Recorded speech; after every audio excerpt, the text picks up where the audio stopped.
Tortoise. Just a warning before we start, this series contains strong language and descriptions of violence. Oh yeah, I think it's 100% inauthentic. I have no doubt about that.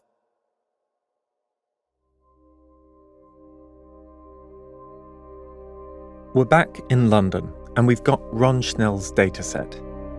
Ron collected almost 1 million tweets in the run-up to the Depp Heard trial.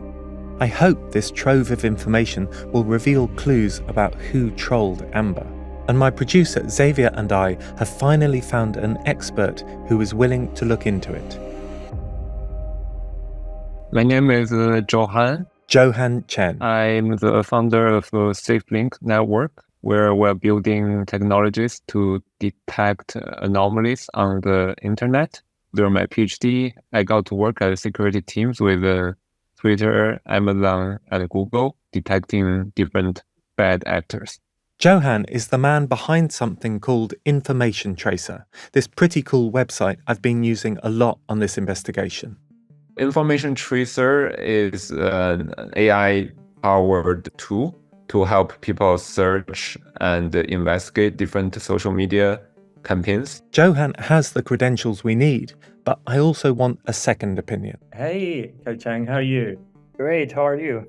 I'm okay. Happy New Year. I have a PhD in informatics. Right now, I'm a postdoctoral researcher. Kai-Cheng Yang is a big name in the world of misinformation. He created a program called Botometer, A machine learning algorithm that can find social bots on Twitter. Do you remember that's what Ron Schnell used when he was working on the case? I fed in hundreds of thousands of anti-Amber Heard tweets and got a lot of data. Kai-Cheng's program is pretty well known. Elon Musk used Botometer in a lawsuit against Twitter's former owners when he was trying to back out of the deal to buy it. It's in their court document because they were really ready to go to trial. But I have to say, the way they use the tool is not, correct. Both Johan and Kai-Cheng are experts at detecting misinformation.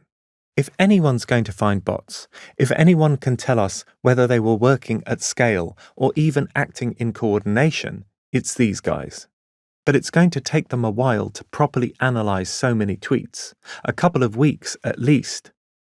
So for now, you've got Alexei and Xavier instead. We don't know how to code or run algorithms, but that's okay, because this story has never just been about data. Johan and Kai-Cheng are looking for patterns across the dataset. Their analysis will show us the overall role that bots played in the Amber case. But I'm just as interested in the specifics.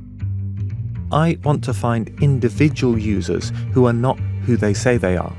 So Zav and I lock ourselves in a dark room, we switch on our monitors and crank open Ron's database. And soon, one particular account stands out. An account which doesn't just tweet about Depp, but about politics. It's not a real user, it's not a real person, that I know for sure, yes. I'm Alexei Mostrous, and this is Who Trolled Amber, Episode 3, Into the Dark. This is what happens. I'm looking through the Ron Schnell data to find accounts which have tweeted a lot about Johnny Depp. And one of these stands out as particularly interesting. This account isn't behaving like a typical bot account. It's not posting ads for cryptocurrencies or retweeting other people's hashtags. Instead, it posts hundreds of tweets in Spanish about Chilean politics. Until November 2020, when it suddenly switches topics and starts tweeting about Johnny Depp. The account's name is Felipe Irarrázaval. He says he's a graduate of the University of Chile and he has a master's degree in law. Except, a couple of years after the account is created, Felipe changes his profile to say he studied commercial engineering at a completely different college. That's red flag number 1. Felipe is pretty right-wing. You can see from his tweets that he's obsessed with law and order in Chile. And of course, that's not unusual in itself, but I can't find any trace of the real Felipe outside of Twitter. There are a couple of people with the same name living in Santiago who have very similar profiles, but when I contact them, they say they have nothing to do with the account. If the Twitter Felipe is a real person, then off the platform, he's a ghost. That's red flag number 2. I've been studying for a while now all the dark side of digital technologies regarding politics. So that's the misinformation, that's coordinated inauthentic activities such as bot networks and stuff like that. Also, I call Professor Marcelo Santos. He's an expert in both misinformation and in Chilean politics. I want to see what he thinks of Felipe. Could you just give me your impressions of this account? Okay, first of all, a couple of things. We were talking about when... A few years back, Marcelo was the head of this big study into political disinformation in Chile. He uncovered thousands of bots and trolls trying to manipulate public opinion before big votes. There were sets of bots or bot-like users that I called the amplifiers. They were just, routing for the conservative users, and some other set of bots that were the polarizing bots that were rooting here and, talking shit. Most of these suspect accounts were created just after a series of protests erupted in the country. June 2019, we had this, what we call the social uprising or social outburst, where people went to the streets, first triggered by raising the subway fare. The protests start with students but end up encompassing every part of society. For weeks, the streets are alive with rioting and tension. I believe that 5 subway stations were destroyed. I mean, they were burned. So we had curfew, we had military on the streets. There were clashes with the police every day. Every Friday, some of us went to this square, and I'm talking that from range from 200,000 to 1 million people with very violent repression by the police. We didn't go to the protests and stuff because it was really violent. Misinformation ramps up when Chile stages a referendum and then a general election. Most of the bot accounts that Marcelo identifies support right-wing candidates, and specifically one man called Jose Antonio Cast. Jose Antonio Cast is the representative of the far right. Cast had this big network of bot-like activity promoting him and demoting the others. Cast is particularly opposed to a new constitution which would make Chile a much more liberal society. His posts on this topic are retweeted by a network of suspected troll and bot accounts, along with a particular hashtag marking opposition to the constitution: rechazo. Rechazo is reject in Spanish, apruebo is apruebo. So there was a campaign of apruebo against rechazo. So that hashtag rechazo, which appears in the user you were monitoring, is related to the right-wing sympathizers. When I look at Felipe's account, he fits this pattern exactly. He posts dozens of pro-Cast tweets and he liberally uses the hashtag rechazo. ¿Cómo puede ser posible tu nivel de inconsecuencia? Tú eres un intolerante. Eres cómplice de los atentados y vandalismo, delincuente sin remordimiento. Rechazo CTM. Rechazo. To Marcelo, all of this is very suspicious. And he notices other clues about Felipe which I'd missed, like the date that the account was created. The D-Day for the social uprising was the 18th of October. 2 days later, this account is created. So that is quite suspect. And the language used in the tweets themselves. It doesn't add up from whatever perspective you see. In Marcelo's opinion, Felipe is not who he says he is. Not a lawyer or an engineer from Santiago, but someone else entirely. Possibly someone sitting in a troll farm in Mexico or in the Philippines, being paid to secretly sway opinions online. How likely, roughly, do you think it is, from everything you know about this account, that it is some sort of inauthentic account? Oh yeah, I think it's 100% inauthentic. I have no doubt about that. Up until this point, Felipe has never tweeted about Johnny Depp or shown any interest in celebrity stories. But on November the 6th, 2020, he stops posting about the politics of Chile and out of nowhere joins the Amber Heard hate party. He starts tweeting the same hashtags in English again and again and again. Justicia for Johnny Depp. Justicia para Johnny Depp. Qué indignación más grande. Johnny Depp y la agresión de su esposa hacia él. Amber Heard is an abuser. It has a very low activity for a long time, and then all of a sudden it has 55 tweets about, how Amber is super guilty. Almost all the tweets have the same structure. A couple of hashtags, basically hashtags like Johnny Depp is innocent, Amber Heard is an abuser, and then a link for a tweet. My question is, if Felipe was sent to stoke culture wars in Chile, why would he suddenly start tweeting about a celebrity trial in the United States? Marcelo can only speculate. I have no evidence, I have just inferences. So it could be perfectly an agency in Mexico that has a lot of accounts that was hired by the right wing to do that specific work, and then was hired by another agency to do that other specific work. That's not unusual.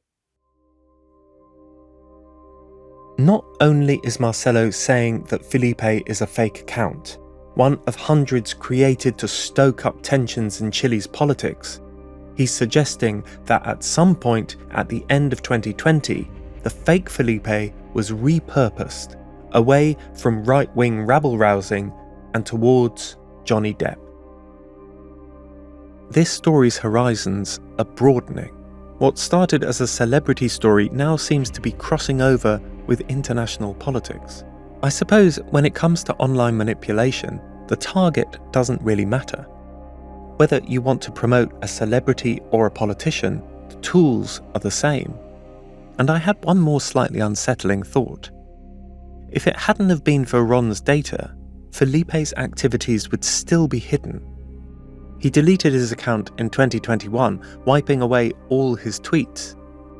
Which raises the question, how many more Felipes are there out there, shaping events and then covering up their tracks?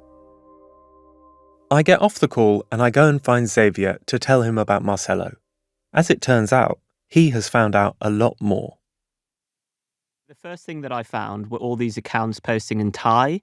So normally when a tweet goes viral, you expect it to have lots of retweets, lots of likes, lots of replies.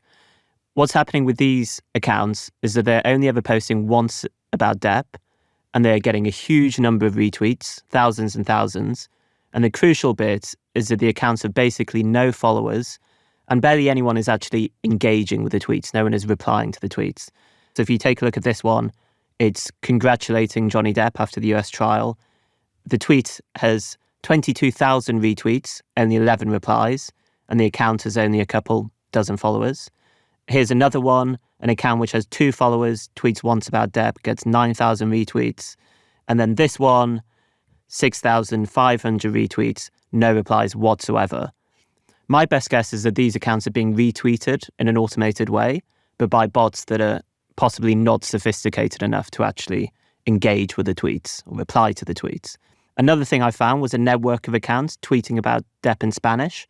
They're all liking and retweeting the exact same anti-Amber Heard posts. And the most interesting thing I spotted in those accounts was that they would post the same tweet again and again, and the only thing they would change is the string of numbers and letters that they'd added to the end of the tweets. So, to show you an example here, 8th of November 2020, this account posts hundreds of identical tweets on exactly the same day, all pro-Johnny Depp, anti-Amber Heard.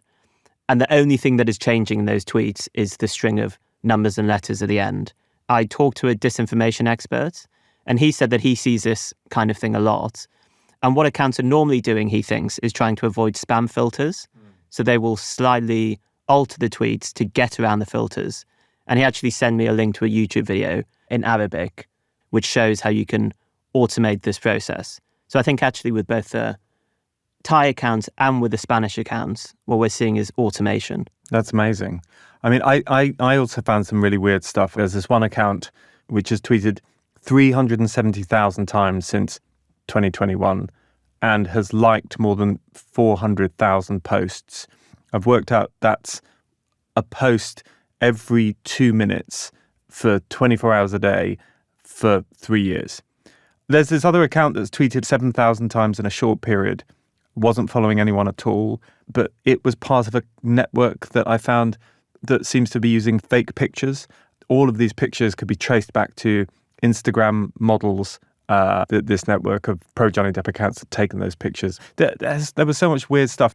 Now, I also wanted to look outside of Twitter because there's a lot of anti-Amber hate on different platforms. I found this video on YouTube of Amber giving an interview to Access Hollywood. And the video had 120,000 comments. And I asked a data journalist that works at Tortoise called Katie Riley to download all of those comments so we could see what was being said.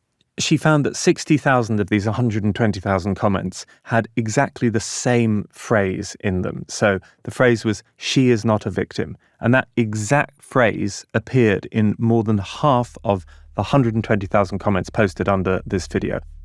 In my mind, there's no way that could have happened organically. Okay, here's some of what we found. A political troll who suddenly switches allegiances to attack Amber Heard.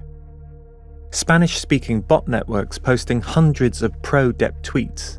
Thai accounts which tweet once and go viral.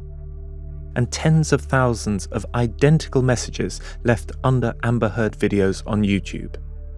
To me, this all points towards a global campaign.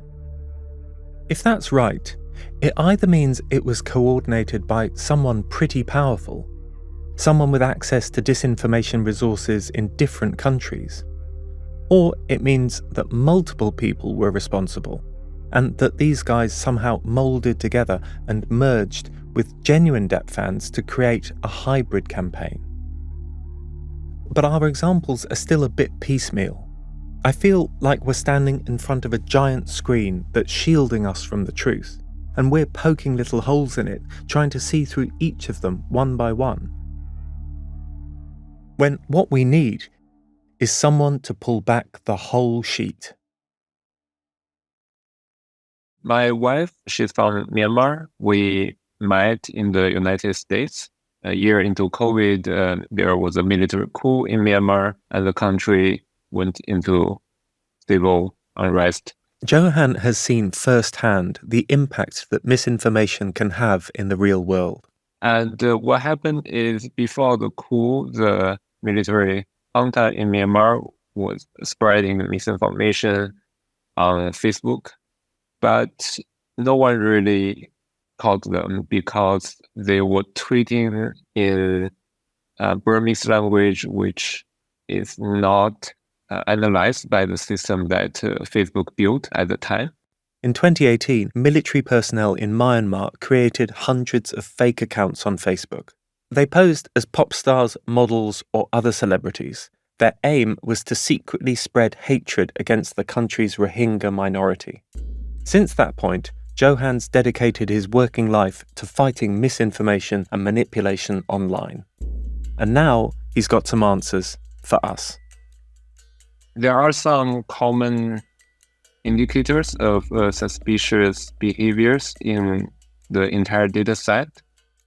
When you get a data set like this, as a misinformation researcher, what are your first steps in terms of analyzing it? Just talk us through that process.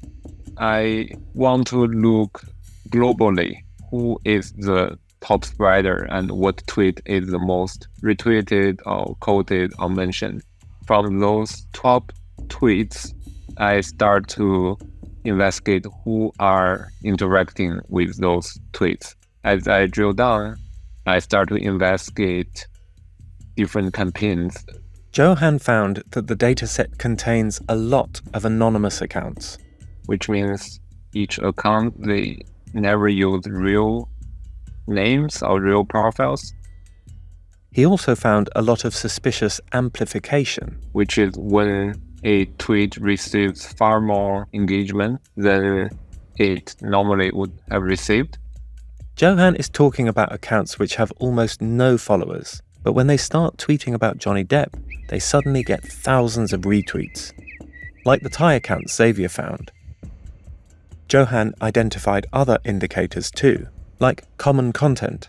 When different accounts use identical text, such as hashtags or URLs to promote a certain narrative. A change in language. Where those accounts were tweeting on one topic and suddenly they're talking about Johnny Depp. And finally, spamminess. They will respond to a user repeatedly, or they will quote a user and add many hashtags, the type of behavior that a normal user would not usually do. In Johan's opinion, the Ron Schnell data is full of inauthentic activity. I identified multiple campaigns. Each campaign roughly consists hundreds to thousands of accounts. I would say conservatively, there are at least many thousands of accounts that are inauthentic. And here's the big takeaway.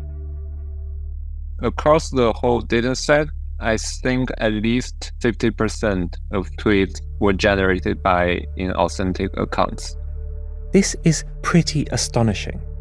According to Johan, 50% or more of anti-Amber Heard tweets came from bots or trolls, either from automated accounts or from accounts pretending to be someone they're not. If that's right, it means that bots and trolls played more than a minor role in Depp v. Heard. Johan's analysis suggests they were driving the debate. I should pause here to say something about dates because I think it's significant. The tweets in Ron's database date from April 2020 to January 2021. That's about 15 months before the US trial begins in Virginia. And I'm thinking, if half of all these tweets are inauthentic, that means that bots got involved well before the jury took their seats in that Virginia courtroom. It seems like someone laid the groundwork in advance of the US trial, so that by the time it began and people really started paying attention, Amber had already lost the case in the court of public opinion. Johan found something else too. The inauthentic accounts he identified, they don't just sit in their silos and encourage each other. They get real fans involved too. I think the inauthentic accounts will start the campaign first. The bots will tweet a hashtag so much that it's picked up by Twitter's algorithms. And then it will show on the What's Trending panel. Then genuine accounts will see the hashtag trending. And then they will start to engage with those tweets. But of course, Johan isn't the only person who's been looking at the dataset. Kai Cheng has too, the founder of Botometer. And his conclusions appear on the surface to be a little different. I found a lot of bots, right? By a lot, I just mean the numbers, right? But compared to the total number of accounts involved in this discussion, maybe it's a small portion, but there are still a lot. To remind you, this is Johan's take. At least 50% of tweets were generated by inauthentic accounts. Contradictory, right? But actually, I think it makes sense. What seems to have happened is that a lot of real accounts, run by real people, tweeted about the Depp case, which is exactly what you'd expect given the insane amount of media coverage it got. But most of these genuine accounts only posted once or a couple of times, whereas the bots and the trolls were much more prolific. I see a lot of the bots that's like super active. The content of a message are the same, right? They're just replying the same message to different accounts. That's how you can get to a situation where the majority of accounts in Ron's database were likely authentic, while the majority of tweets were not. Kai Cheng also spotted particular examples of inauthentic activity, accounts we'd never seen before, like Carlin Vincent. It has roughly 1,000 posts. All those posts are actually replies to different official accounts of brands, especially Warner Brothers, posting something like Warner Brothers support abusers such as Amber Heard, and then have the hashtag saying justice for Johnny Depp. So the same type of message 1,000 times. So that's a typical bot behavior, right? He found accounts which developed a sudden interest in the Depp case out of nowhere. This one is also very interesting. If you look at the timeline, it has 3 stages of different behaviors. So before 2019, it was mainly posting about Japanese anime, and then it went dormant. And then in 2020, in November, all of a sudden, these accounts start to post and retweet large amounts of pro-Johnny Depp tweets. If you hire those bots for a certain purpose, these bots will start to post the account you request. When you stop paying, then the bots stop. And here's what's really significant about what Kai-Cheng found. Examples of coordinated behavior. Suspect accounts working together to troll Amber. We identified individual accounts, but this goes a step further. I found another example, which is a group of accounts, I think based on their behavior, those are all bots. And what they do was just reply the same message. This brand supports domestic violence against men to different brands. All these accounts tweet the same message. They send this message to anyone associated with Amber. Her studio, Warner Brothers, her main sponsor, L'Oreal, the Sun newspaper, even J.K. Rowling. Repeatedly. And usually it's on the same day. This is typical what we call coordinated inauthentic behavior. I asked Johan to run the phrase, "This brand supports domestic violence against men," through Information Tracer, his tool designed to detect social media manipulation. That night, he sends me a voice note. There are about 100 accounts generating more than 1,200 tweets and retweets that include this identical term within a matter of hours. And all of those accounts look suspicious. Johan's tool shows that over 1,000 identical tweets are sent in a matter of hours on the 7th of November 2020. And that's super interesting, because that's not the only suspicious activity happening around this time. It's also when Felipe, the Chilean right-winger, suddenly develops his interest in Depp. It's when the Japanese anime accounts and the Spanish bot accounts start tweeting hundreds of times about the case. And it's when Carlin Vincent begins relentlessly trolling companies like Warner Brothers. All this activity happens in the same 48-hour period. And there's something that happens right at the beginning of this that I think might be relevant. On the 6th of November, Depp announces on Instagram that he's been fired from the Fantastic Beasts movie, a week after losing the UK trial. Why was there so much coordinated bot activity in the 48 hours following this announcement? Was this just an angry fan creating a bot campaign on his home computer? Or was this Depp's team launching a fight back against the judgment?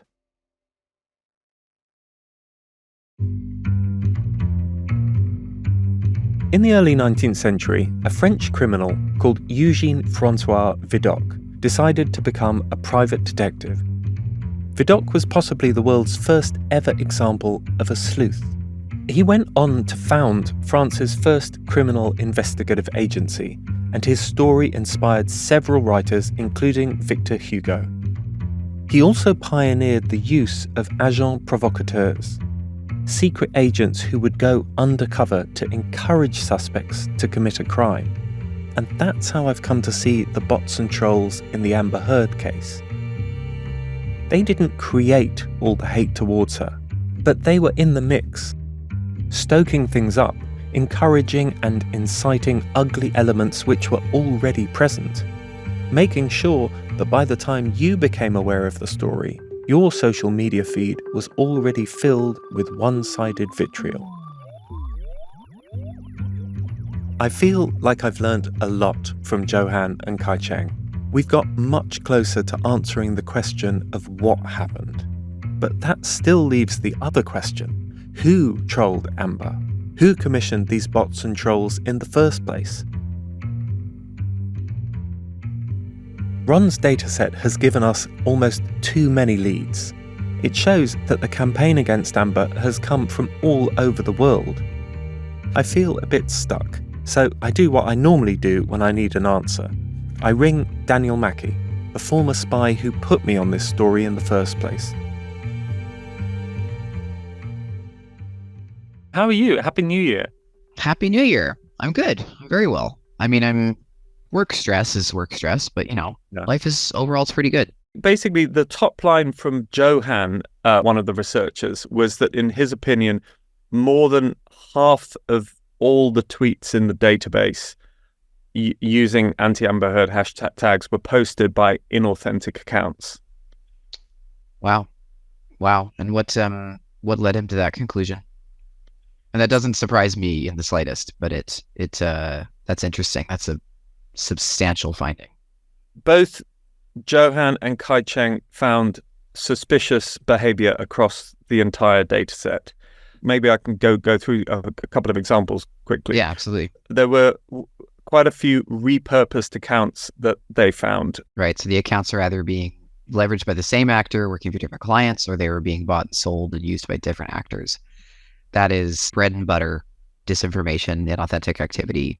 And then they found something that they called specifically coordinated inauthentic behavior. So there was this network of accounts that posted exactly the same message about Amber Heard being at the time, or 1,000 times in one day or whatever. Yeah, exactly. It was literally, actually, you got it almost bang on. It's like 1,200 times on one particular day. These guys that you got to do this analysis sound like they know what they're doing. That's how we used to do that analysis back in my old life. That's pretty cool. That's like very validating to hear that, because this is the theory that we discussed a while back. And so to hear that their analysis so directly speaks to the thing that we were in our gut saying, this looks really weird. And that's really satisfying to hear that, to be honest. If more than 50% of overall conversation is potentially inauthentic or coming from inauthentic sources, does that suggest to you that it is significantly higher than the sort of level of bot activity that you would normally expect to see? Absolutely. 100%. We're looking at something here that feels beyond just the general din of the crowded bar. This is somebody getting up on stage, ripping off their pants, throwing eggs at people in the audience. I suppose a related question, do you think that this sort of inauthentic activity would have the power to influence the real world debate? 100%. Absolutely. I mean, this was a case that was in part prosecuted in the court of public opinion. It was a sort of modern day OJ or Lewinsky situation where these new media platforms are being used. Even in my personal life, I had people flagging, I saw this and I saw this piece of content or whatever, and they show it to me and I go, that is inauthentic. Why it is so divisive is because it takes natural human interaction, social connection, and community making, and it basically amplifies the interests of a few specific parties. It's actually fundamentally anti-democratic. It is like pouring gasoline on a fire. Okay, so here's an idea. You should look into other inauthentic campaigns. I'm willing to bet that if you look at other inauthentic campaigns, you will find that there are commonalities between them and this one. None of what these guys have done here is reinventing the wheel. The internet is mostly imitative rather than iterative. And so by examining who they're imitating, you might actually be able to narrow down who's running this. As soon as I get off the phone, I start to look for other cases. I want to find one where online bots have imposed themselves onto a narrative. That's when I come across one of the weirdest stories I've ever heard.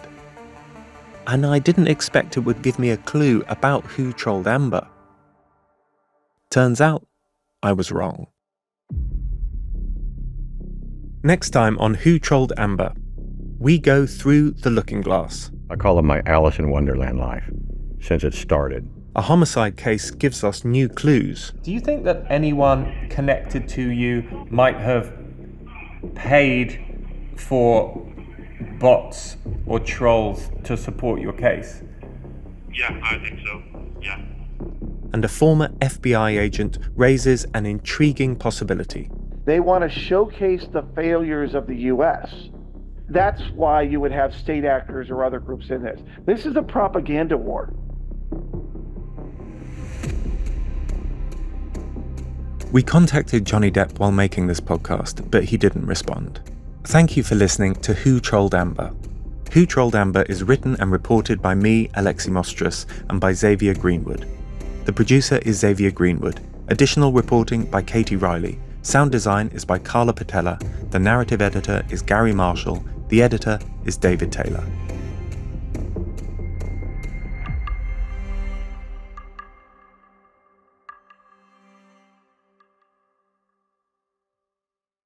Thank you for listening to Who Trolled Amber. If you're enjoying the series, please take a moment to give it a rating and recommend it to your friends and family. It really does make a difference. While you wait for next week's episode, search for Tortoise and hear more from our award-winning newsroom wherever you get your podcasts. You can binge the entire series by subscribing to Tortoise Plus or the Tortoise app. Tortoise.